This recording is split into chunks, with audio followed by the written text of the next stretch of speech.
What makes Covey's book a timeless classic? Welcome. In this video, we're diving deep into Stephen R. Covey's international bestseller, The 7 Habits of Highly Effective People. First published in 1989, this book has impacted millions across the world, from top CEOs to parents and students, by offering a clear framework for achieving both personal and professional effectiveness. Unlike quick-fix self-help guides, Covey's approach centers on building your character, not just your personality or image. The secret sauce? Covey's habits are practical, memorable, and deeply rooted in principles that work for everyone, no matter your background, job, or dreams. Through real examples and relatable analogies, we'll break down each habit and show you how to apply them in your daily life. Let's get started with a quick overview of what the 7 habits really are, and then we'll walk through each chapter, unpacking the stories, the mindsets, and the actionable steps you can use right away. Book overview and key concepts. Before we jump into the habits themselves, it's important to understand Covey's overarching message. He introduces 2 main ideas: character ethic versus personality ethic. Covey argues that real, lasting effectiveness comes from building character, traits like integrity and courage, rather than just working on outward appearances or tricks to influence others. Inside-out approach. Lasting change starts from within, changing how you see and think about the world before you try to change your behaviors or results. Imagine trying to win a football game by focusing only on flashy uniforms or motivational speeches. Personality, rather than practicing the basics and working as a team. Character. That's the shift Covey wants you to make. He also introduces the maturity continuum: dependence, relying on others; independence, self-mastery; interdependence, working effectively with others. Each habit builds upon the previous one, so mastering them in order unlocks your highest potential. Chapter 1. Be proactive. The first habit is the root of them all. Be proactive. At its core, being proactive means taking responsibility for your life. Instead of blaming your circumstances, your boss, the government, or even the weather, Covey urges you to focus on what you can control: your own choices, reactions, and attitude. Imagine you're planning a family picnic on a sunny Saturday, but as you pack up the car, the sky turns gray and it starts pouring. A reactive person might say, "Our day is ruined. There's nothing we can do." A proactive person says, "We can't control the rain, but we can control how we react. Let's set up an indoor picnic and play board games instead." Key takeaways: circle of concern versus circle of influence. Covey uses the powerful visual of 2 circles. Circle of concern: all the things you care about but can't directly change: politics, the traffic, the economy, other people's actions. Circle of influence: the things you can impact: your choices, your reactions, your work, your relationships. Focusing on your circle of influence expands it over time. Language matters. Pay attention to how you speak. Proactive people say, "I can, I will, I choose." Reactive people say, "I can't, I have to, it's not my fault." Viktor Frankl's example. Covey cites Viktor Frankl, a Holocaust survivor, who realized that even in the worst circumstances, he could choose his attitude. Think of one thing today you can control, no matter how small, and take action on it. For example, I can reach out and check on a friend instead of dwelling on the negative news cycle. Lesson: you are more powerful than you think, and your choices shape your life far more than your circumstances do. Chapter 2. Begin with the end in mind. If habit 1 is about taking charge of your choices, habit 2 is about knowing where you're going. Covey calls this begin with the end in mind. The big picture. Imagine trying to drive across the US without a map, GPS, or even a destination in mind. You've wasted gas, time, and end up frustrated. Covey says a lot of us live life this way, busy but aimless. Covey's famous funeral visualization: he invites you to picture your own funeral and imagine what you want your loved ones, friends, coworkers, and community to say about your life. What legacy do you want to leave behind? This exercise helps clarify your deepest values and priorities. Create a personal mission statement. Just as companies have mission statements, Covey encourages everyone to craft a personal mission statement. This should focus on what you want to be, character traits, what you want to do, contributions, achievements, the values that guide those actions. It's like building a house. You always start at the blueprint, not with random construction work. Write down your life's blueprint, even if it's just a sentence like, I want the world to be better because I was here. Will Smith's simple mission statement. Examples. At work, create a mission for your role. Build strong customer relationships, not just sell products. In your family, support each other's dreams and celebrate together. Lesson. With a clear vision, every day's actions start serving a greater purpose. You climb the ladder of success, but now you know it's leaning against the right wall. Chapter 3. Put first things first.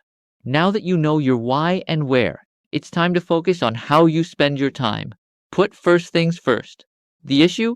We are all so busy. Meetings, emails, chores, errands, social media. But are we busy with what matters most, or just busy? The time management matrix. Covey introduces his famous time management matrix, which splits all activities into 4 quadrants based on urgency and importance. Quadrant, description, examples. Quadrant 1, urgent and important. Crises, emergencies, deadlines, firefighting, urgent work projects.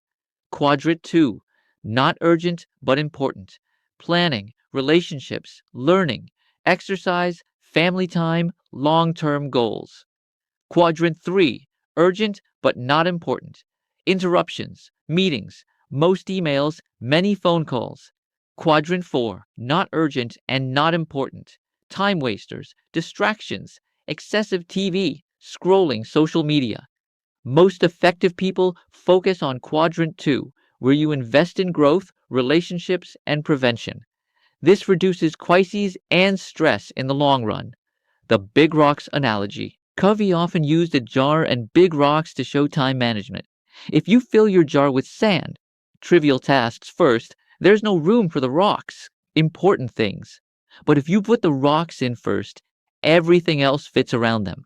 So schedule your big priorities first, like family dinners, workouts, or time for reflection, and let the rest fit around them. Example, imagine a busy parent who blocks time each week for date night and their kids. Soccer games, those are their big rocks. All other chores, emails, or TV time flow around these top priorities. How to get started.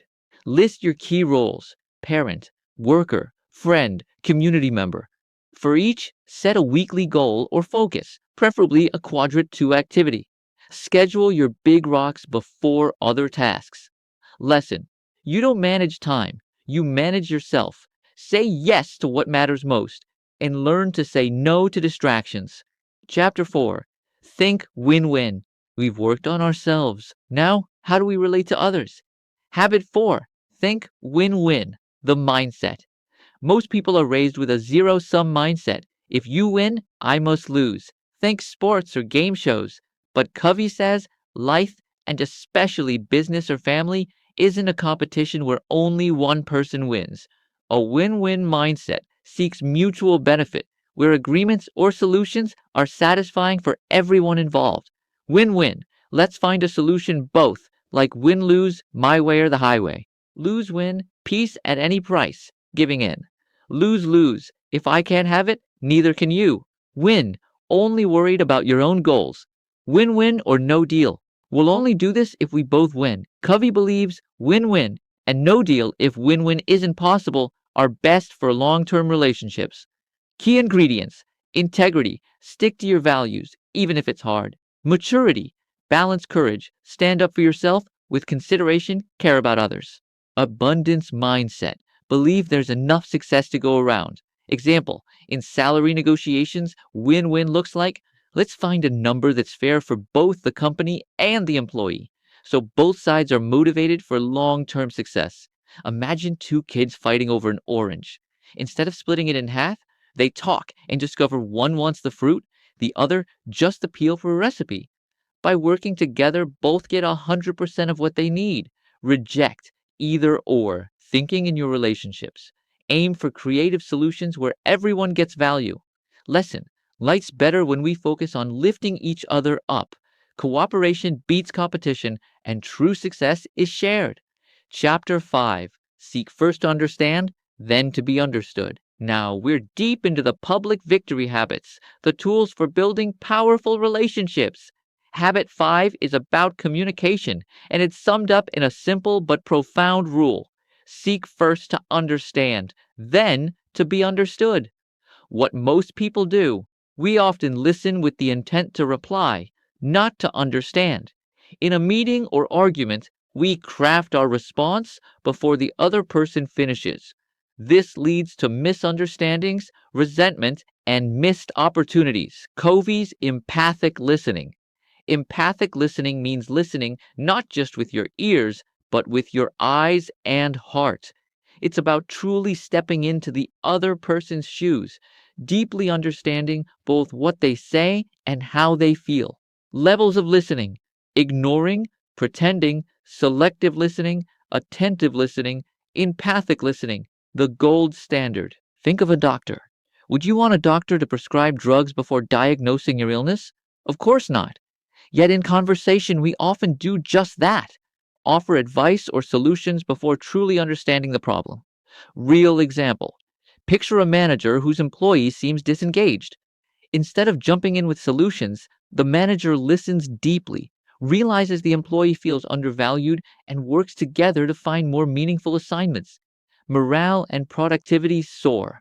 Key actions: listen without interruption. Restate what the other person has said, showing you've understood. E.g., so what I'm hearing is. Only offer your perspective after genuine understanding. Lesson: if you want to influence anyone, at work, at home, or in your community, start with genuine listening. Understanding opens the door. Being understood cements the trust. Chapter 6: Synergize. Now we arrive at the power of teamwork and creative collaboration. Synergize is about recognizing that together we can achieve more than any of us could alone. What is synergy? Synergy exists when the whole is greater than the sum of its parts.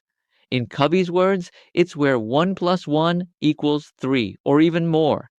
Teams, families, and organizations can create solutions and results that no individual could on their own.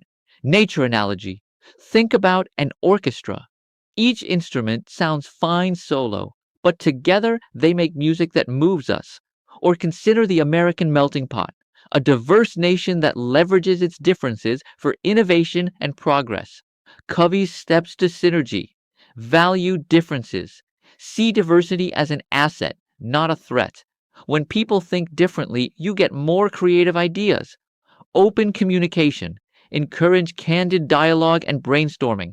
Seek the third alternative. In disagreements, don't just compromise. Ask, is there a better solution that truly works for both of us? Dot, dot, dot. Example: when NASA put a man on the moon, it took thousands of engineers, scientists, managers, and administrators, all with different backgrounds and specialties, working together toward a common goal. That was synergy in action. Practical steps: next time you hit a deadlock, brainstorm together. What haven't we tried yet? Could there be a third option no one's thought of? In your family or at work, invite new voices. Don't be afraid of disagreement. Use it as fuel for better solutions. Lesson: when we bring together our unique strengths and perspectives, we unlock new possibilities. Synergy is the engine of breakthroughs, at work, at home, and in the world. Chapter 7: Sharpen the Saw. We reached Covey's final habit, and it underpins all the others. Sharpen the saw. What does it mean? Covey tells the story of a man sawing away at a tree, struggling because his saw is dull. Someone suggests, "Why not sharpen your saw?" The man replies, "I'm too busy cutting to do that." But taking time to renew, to rest, and to recharge is what enables better results. The 4 dimensions of renewal. Dimension: how to sharpen the saw. Examples: physical, exercise, nutrition, rest. walking, gym, healthy food; mental, learning, reading, training; reading, puzzles; spiritual, reflection, values, purpose; meditation, music, nature; social emotional, building relationships, serving, empathy, time with family, community; real story. Think of professional athletes, the best, Serena Williams, Tom Brady, know that rest, recovery, and constant training are critical to long-term performance. They don't just play, they recover, stretch, and study the game. Example: a busy executive schedules daily morning walks, weekends with family, reads for pleasure, and volunteers at the local food bank. These habits don't just prevent burnout, they fuel creativity, resilience, and joy in all areas of life. Key actions: set aside time every week for renewal in all 4 areas. Don't feel guilty. Self-care isn't selfish, it's the basis of effectiveness. When you feel depleted or stuck, pause, sharpen your saw before going back to work. Lesson: continuous self-renewal is what keeps you sharp, effective, and growing. As Covey says, this is the single most powerful investment we can ever make in life: investment in ourselves. Final thoughts. Bringing it all together, let's recap the 7 habits that can transform your life. Be proactive. You're in charge of your responses and your destiny. Begin with the end in mind. Know your values, your vision, and your purpose. Put first things first. Prioritize what truly matters. Think win-win. Success is meant to be shared. Seek to understand, then be understood. Real influence begins with listening. Synergize. Embrace diversity to create better solutions. Sharpen the saw. Renew yourself regularly, physically, mentally, spiritually, and socially. Each habit builds on the previous one. Practicing them doesn't just make you more productive, it helps you live with integrity, build stronger relationships, and find genuine meaning. Think of a championship team. No player succeeds alone, and no team wins without constant practice, rest, clear goals, and mutual support. Your life is your biggest team sport. Start living these 7 habits today and watch your influence, happiness, and impact grow. Tips for using these habits teach others. As Covey recommends, share these lessons with your friends, kids, and coworkers. The best way to master a skill is to teach it. Focus on progress. Don't expect perfection. Notice small wins and keep moving forward. Revisit regularly. Review your mission, your roles, and how you can sharpen the saw every week. If you found value in this, hit like, share it with someone who needs it, and subscribe for more book wisdom that transforms your mindset. You're watching Talking Better, where wisdom speaks and you evolve. See you in the next one.